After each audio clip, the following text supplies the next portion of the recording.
Hello guys, আসসালামু আলাইকুম সবাইকে। আশা করি সবাই ভালো আছেন। আল্লাহর রহমতে আমরাও ভালো আছি। তো আজকে আমি, আমার মেয়ে আর আমার হাজবেন্ড চলে যাচ্ছি আমাদের বাড়িতে। গাড়ির জন্য অপেক্ষা করতেছি, আর বাবা মেয়ে দুষ্টুমি করতেছে। এই যে অবশেষে একটা গাড়ি পেলাম, গাড়ির মধ্যে উঠলাম। তো এটা হচ্ছে আমাদের মতলব উত্তরের নন্দলালপুর থেকে শিবপুরের বেড়িবাঁধ। আর নদীর মধ্যে এখন পানি হচ্ছে, বর্ষাকাল আরো পানি বাড়বে।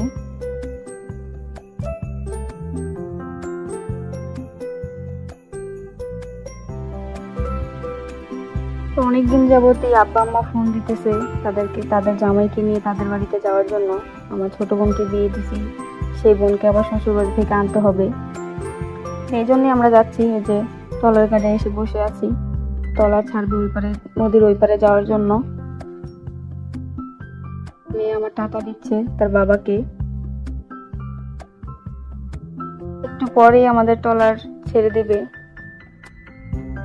যে লোকজন আসতেছে, টলারে উঠবে, সবাই একসাথে হলে তারপরে ওই পারের জন্য টলার ছাড়বে।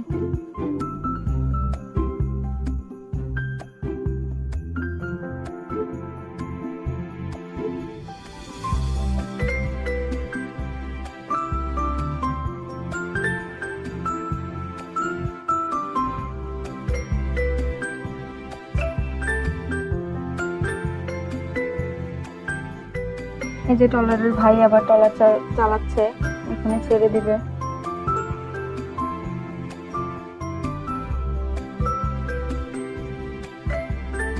এই যে বাজারের দিকে যাচ্ছে টলার। আর চারপাশের আবহাওয়াটা খুবই সুন্দর ছিল, নদী ভরা পানি।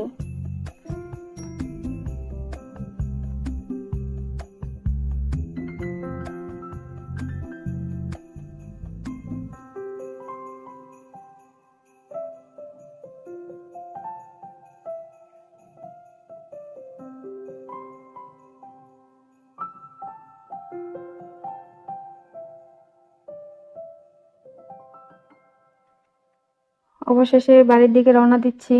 বাজারে এসে একটা রিক্সা নিয়ে বাড়ির দিকে যাচ্ছি। এটা হচ্ছে আমাদের নারগা বাজারের কোল্ড স্টোর মাঠ। এখানে বিকালবেলা অনেক ছেলেদের আড্ডা, তারা খেলাধুলা করে।